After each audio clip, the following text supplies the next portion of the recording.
EPS का क्या latest news and update है, ये आज मैं आपके साथ शेयर करने वाला हूं। कहने का मतलब ये है कि कर्मचारी का जो पेंशन योजना की जो समीक्षा हुई है उसके बारे में हम डिटेल में जानेंगे और ये बिल्कुल अभी का ब्रेकिंग न्यूज है। मेरे कहने का मतलब ये है कि review of employees pension scheme 1995 के तहत जो क्वेश्चन आंसर्स हुआ है उसके बारे में हम डिटेल में जानने वाले हैं। देखिए, सबसे पहले तो आप ये लेटर देख सकते हैं, गवर्नमेंट ऑफ इंडिया का है, ministry of labour and employment, Rajya Sabha, unstarred question number 1049 to be answered on 15th December 2022, review of employees pension scheme.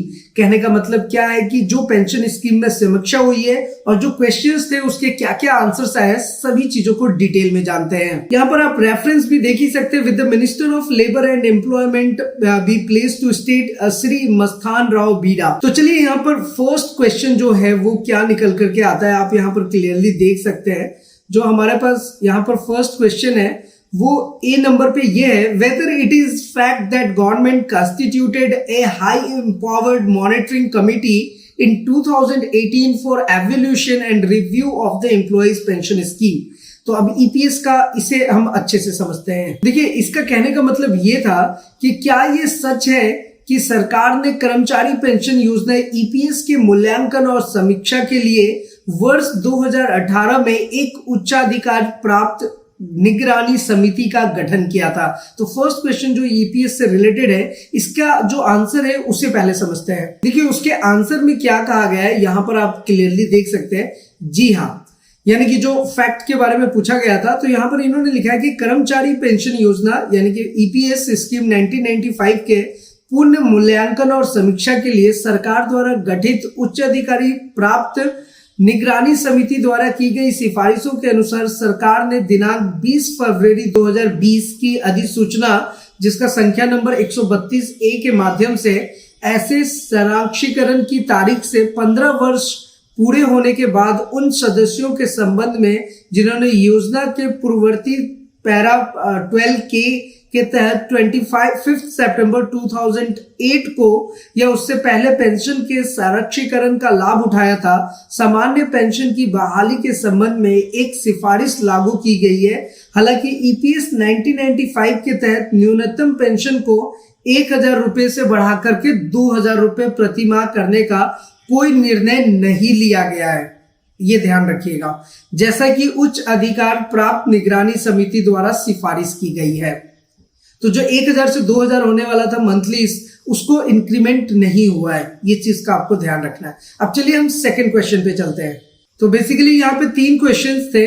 जब हमने फर्स्ट क्वेश्चन तो यहाँ पर कवर अप कर ही लिया कि क्या सरकार ने समिति द्वारा की गई सिफारिशों को लागू किया है, यदि हाँ तो तथ्य संबंधी ब्यौरा क्या है, और यदि नहीं तो इसके क्या कारण है। तो देखिए, इसके बारे में जो 1000 से 2000 होने वाला था वो नहीं हुआ है, ये मैंने ऑलरेडी आपको बता दिया है। अब जो हमारा नेक्स्ट क्वेश्चन है वो ये है, whether the government has undertaken any other reforms with respect to the functioning of EPS. मतलब यहाँ पर ये 2 क्वेश्चन निकल करके आ रहे हैं, इसे आप अच्छे से समझिए कि क्या सरकार ने ईपीएस की कार्य प्रणाली के संबंध में कोई अन्य सुधार किए हैं, और दूसरा क्वेश्चन ये निकल करके आ रहा है, अगर सुधार किया है तो तत्संबंधी ब्यौरा देना, जैसे पहले के क्वेश्चन का आंसर दिया गया था, और अगर नहीं तो इसका क्या कारण है। अब इसे भी आप डिटेल में अच्छे से समझिए। देखिए, यहाँ पर इन्होंने ये चीज क्लियर किया है, इसको हम लोग बढ़िया तरीके से समझते हैं कि योजनाओं के समीक्षा और संशोधन एक सतत प्रक्रिया है। ठीक है, उसके बाद इन्होंने लिखा है कि दिनांक 29 सितंबर 2020 को अधिसूचित सामाजिक सुरक्षा संहिता 2020 के धारा